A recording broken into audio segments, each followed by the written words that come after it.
बिस्मिल्लाहिर्रहमानिर्रहीम। तबीयत खराब हुई तो डॉक्टर ने सख्ती से बेड रेस्ट का कहा। शौहर दूसरे मुल्क में नौकरी करता था और मैं अकेली रहती थी, इसीलिए साथ एक नर्स रख ली जो मेरे काम कर सके। वो नर्स सारा दिन उदास उदास खामोश रहती, लेकिन जैसे ही रात होती मुस्कुरा मुस्कुरा कर मुझे देखती। मुझे उसका मुस्कुराना कुछ अजीब लगता और खाने के बाद मैं फौरन सो जाती। कुछ दिनों से तबीयत बोझल हो रही थी। जब मुलाजमा मुझे दवा खिलाने लगी तो मैंने देखा कि एक दवा इजाफी थी। मैंने फौरन उसके हाथ से वो दवा ली तो वो घबरा गई। डॉक्टर से दवा के मुतालिक पूछा तो कयामत टूट पड़ी कि वो रात। मेरा नाम सजल है। मेरा ताल्लुक फैसलाबाद के करीब एक गांव से है। मेरे अब्बा की उसी गांव में बहुत सी जमीनें थीं और वो उन्हीं को देखते थे। उन्हीं से हमारा घर चल रहा था। मेरी अम्मा एक सरकारी स्कूल में पढ़ाती थी और अब्बा की मदद करती थी, और इसके साथ साथ ही वो घर के काम भी करती और हमारी तालीम और तरबियत भी करती थी। हमारा बहुत ही अच्छे से गुजर बसर हो रहा था। हम एक खुशहाल जिंदगी गुजार रहे थे। हम दो बहनें और एक भाई था और मैं घर में सबसे बड़ी थी। बाकी तमाम वालिदैन की तरह हमारे अम्मा अब्बा भी चाहते थे कि हम खूब पढ़ लिख कर अपने पांव पर खड़े हो जाएं और उनका नाम रोशन करें। हम लोग भी खूब दिल लगाकर पढ़ते थे। इसी तरह बहुत अच्छे से वक्त गुजर रहा था और देखते देखते मेरे स्कूल और कॉलेज की तालीम मुकम्मल हो गई थी। अब मुझे यूनिवर्सिटी में दाखिला लेना था, लेकिन हमारे इलाके और आसपास के इलाकों में कोई भी यूनिवर्सिटी न थी। इसीलिए मुझे पढ़ने के लिए गांव से शहर यूनिवर्सिटी आना पड़ा था और फिर रोज गांव से शहर आती जाती थी। ये काफी मुश्किल था, लेकिन कुछ पाने के लिए कुछ खोना तो जरूर पड़ता है। जैसे ही मेरा यूनिवर्सिटी में दाखिला हुआ था तो अब्बा की तबीयत कुछ ठीक नहीं रहती थी। वो अक्सर बीमार रहने लग गए थे। हम लोग उनके लिए काफी परेशान थे और घबरा गए थे कि आखिर अब्बा को क्या हो गया है। खैर, एक दिन जब मैं यूनिवर्सिटी से घर आई तो मैं ये देखकर हैरान रह गई थी कि अब्बा बेहोश पड़े हुए थे। घर में कोई भी न था। मेरे छोटे भाई बहन पढ़ते थे और वो अपने अपने स्कूल कॉलेज गए हुए थे, और अम्मा को आज स्कूल में कुछ काम था। इसीलिए उन्होंने मुझे बताया था कि वो देर से घर आएंगी और कहा था कि तुम जल्दी घर आ जाना और अब्बा का ख्याल रखना। मगर मुझे कुछ देर हो गई थी घर आने में, क्योंकि शहर से गांव आने में वक्त तो लग ही जाता था। मैंने जल्दी से अब्बा की हालत देखकर लोगों को इकट्ठा किया और सब लोग उनको नजदीक के एक अस्पताल में ले गए थे।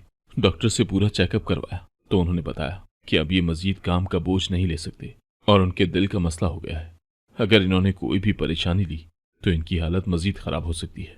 लिहाजा आप लोग इनको कोई भी ऐसी बात या काम न कहें जिससे इनको कोई थोड़ी बहुत भी परेशानी हो। हम सब ने बोल दिया कि ठीक है। अम्मा काफी परेशान थी कि अब घर का खर्चा कैसे चलेगा, और एक ही बेटा है और वो छोटा है, वो सब मामलात को नहीं जानता, तो अब हम क्या करेंगे, कैसे होगा सब कुछ। मैंने अम्मा को तसल्ली दी कि आप बिल्कुल भी परेशान ना हो, मैं सब कुछ खुद कर लूंगी। अम्मा ने कहा, पहले ही तुम पढ़ती हो और फिर इतनी दूर सफर करती हो। मैंने बोला, बस आप परेशान ना हो, मैं सब कुछ मैनेज कर लूंगी। आप बस अब्बा का पूरा ख्याल रखिएगा और घर को देखें। अब मैंने सोच लिया था कि मैं पढ़ाई के साथ साथ नौकरी भी करूंगी और घर को सपोर्ट भी करूंगी, क्योंकि अब्बा ने हमारे लिए बहुत कुछ किया है। अब हम उनको इस तकलीफ में नहीं देख सकते। अब मैं यूनिवर्सिटी के बाद जब क्लास खत्म हो जाती थी तो नौकरी की तलाश शुरू करती थी। मैंने काफी जगह अप्लाई भी किया था, लेकिन कोई बात न बनती थी। सब सिफारिश वालों को ही नौकरी मिल जाती थी। मैं काफी परेशान थी कि मुझे कोई भी नौकरी नहीं मिल रही थी। अब क्या होगा। एक दिन जब मैं यूनिवर्सिटी गई तो मेरी दोस्त ने मुझसे पूछा कि आजकल तुम काफी परेशान रहती हो और अब हमारे साथ वक्त भी नहीं गुजारती। यूनिवर्सिटी खत्म होते ही तुम यहाँ से निकल जाती हो, ये कहकर के जरूरी काम है, और हमारे साथ कहीं भी नहीं जाती। फिर मैंने उसे बताया कि बात यह है कि मेरे अब्बा बीमार हैं और अब वो पहले जैसे हमारे खर्चे नहीं उठा सकते और मैं इसीलिए परेशान हूँ। यूनिवर्सिटी के बाद मैं नौकरी की तलाश में निकल जाती हूँ, मगर इतनी कोशिश के बावजूद भी मुझे कोई नौकरी नहीं मिल रही। उसने मेरी बात सुनकर कहा, देखो मैं तुम्हारी दोस्त हूँ, अगर तुम्हें कोई परेशानी थी तो तुम मुझसे पहले कहती, मैं कोई ना कोई हल जरूर निकाल देती। मगर कोई बात नहीं, मैं अब भी कुछ करती हूँ। मेरे अब्बा के कुछ लोग जानने वाले हैं, उनकी जान पहचान से तुम्हें कोई ना कोई नौकरी तो मिल ही जाएगी। तुम फिक्र मत करो, मैं आज ही घर जाकर अपने अब्बा से बात करती हूँ और फिर तुम्हें सब बताती हूँ। उसने मुझे काफी तसल्ली दी और मैं भी कुछ मुतमईन हो गई थी कि चलो अब कोई बात बन ही जाएगी। फिर चंद दिनों बाद मैंने उससे पूछा कि नौकरी का क्या बना, तो उसने बताया कि मेरे अब्बा ने कुछ लोगों से बात की हुई है, जैसे ही कोई बात बनेगी मैं जरूर तुम्हें बताऊंगी। मैंने कहा कि ठीक है।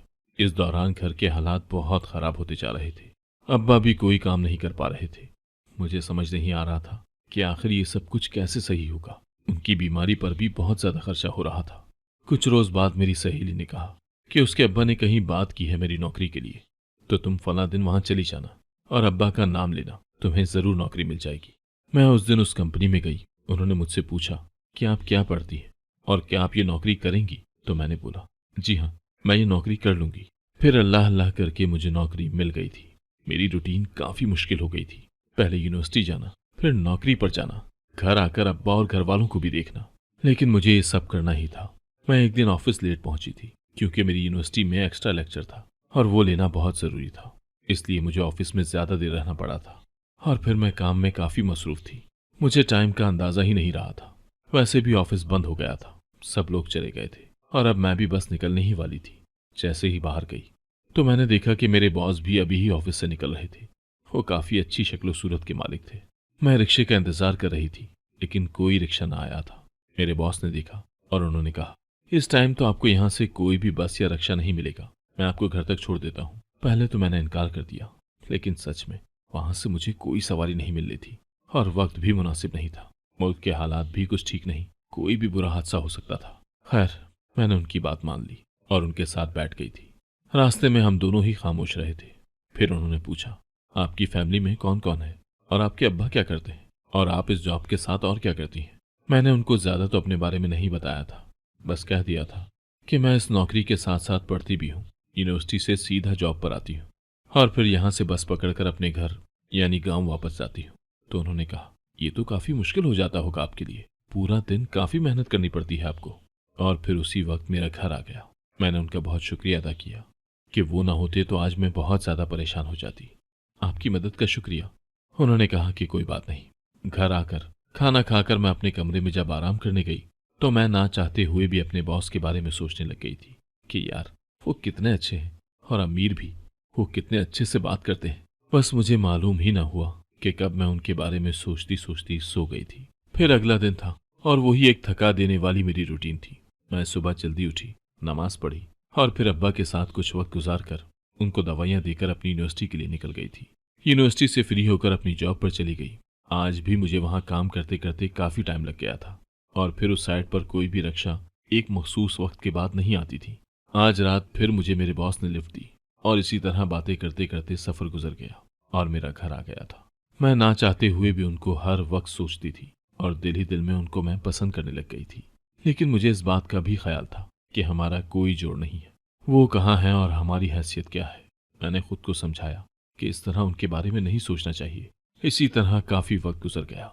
अब मेरे बॉस भी मुझ पर काफ़ी एतबार करते और हर दफ़ा मेरे काम की तारीफ भी करते थे। मुझे हर काम में आगे आगे भी रखते थे। उन्होंने ये भी बोला था कि अगर कोई भी मदद चाहिए हो तो बोल देना।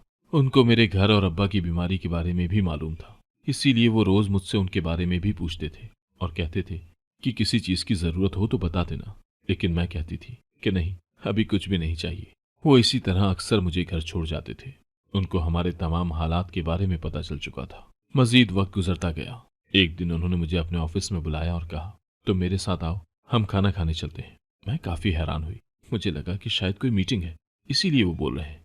लेकिन मैं जब उनके साथ गई तो ये सुनकर एकदम शॉक हो गई थी। उन्होंने मुझसे कहा, मैं जो तुमसे कहने लगा हूँ इसका तुम गलत मतलब मत समझना और मेरी बात को बिल्कुल बुरा मत सोचना और मुझे तुम्हारे किसी भी जवाब का बिल्कुल बुरा नहीं लगेगा। जो भी तुम्हारे दिल में हो और जो भी तुम्हें ठीक लगे उसके मुताबिक मुझे जवाब देना। इससे तुम्हारी जॉब पर भी कोई फर्क नहीं पड़ेगा और ये बात हमारे दरमियान इसी तरह हमेशा रहेगी। मैंने कहा, ठीक है। उन्होंने कहा कि वो मुझे पसंद करते हैं और वो काफ़ी अरसे से मुझे ये बात बताना चाह रहे हैं कि मैं उनको बहुत अच्छी लगती हूँ। उनका कोई गलत इरादा नहीं है कि बस टाइम पास करना है, इस तरह का कुछ भी नहीं। उन्होंने मुझसे कहा कि वो मुझसे शादी करना चाहते हैं। मैं तो ये सुनकर ही सोच में पड़ गई थी कि जो मैं चाहती थी ये तो वैसा ही हो रहा है। कभी कभी इंसान जो सोचता है या बोलता है वही बात अगले लम्हे किस तरह पूरी हो जाती है, इस बात का अंदाजा मुझे आज हो रहा था। इसीलिए अक्सर बड़े कहते हैं कि हमेशा अच्छी बात ही मुंह से निकालनी चाहिए और सोचनी चाहिए। उन्होंने फिर मुझे खोया हुआ देखकर कहा, तुम्हें क्या हुआ है? अगर तुम मुझसे शादी नहीं करना चाहती तो कोई मसला नहीं है। मेरे दिल में काफी अरसे से ये बात थी तो मैंने सोचा कि आपसे ये कह दूं। बाकी सबकी मर्जी होती है और सबको पता होता है कि उनके लिए क्या बेहतर है। मैंने कहा, ये बात नहीं, मैं तो ये सोच रही हूँ कि आप में और मुझ में स्टेटस का काफी फर्क है, सब लोग बातें बनाएंगे। इस पर उन्होंने कहा, मुझे लोगों की बातों की कोई परवाह नहीं। अगर आप इस बात के लिए राजी हैं तो आप मुझे बता दीजिए। मैं इज्जत के साथ आकर आपके वालिदैन से रिश्ते की बात करूंगा। आप अच्छे से सोच कर मुझे जवाब देना। उसके बाद उन्होंने मुझे मेरे घर छोड़ दिया मैंने घर आकर उनकी बातों के बारे में सोचा, लेकिन एक मसला ये भी था कि वो उम्र में मुझसे काफी बड़े थे। लेकिन फिर मैंने सोचा कि इससे बेहतर और क्या होगा। जिस तरह के हमारे हालात हैं उसके मुताबिक तो ये फरिश्ता है जो मेरी हर तरह से मदद कर सकते हैं और मुझे और मेरे घर वालों को सपोर्ट कर सकते हैं। मैंने फैसला कर लिया था कि मैं शादी के लिए हाँ बोल दूंगी।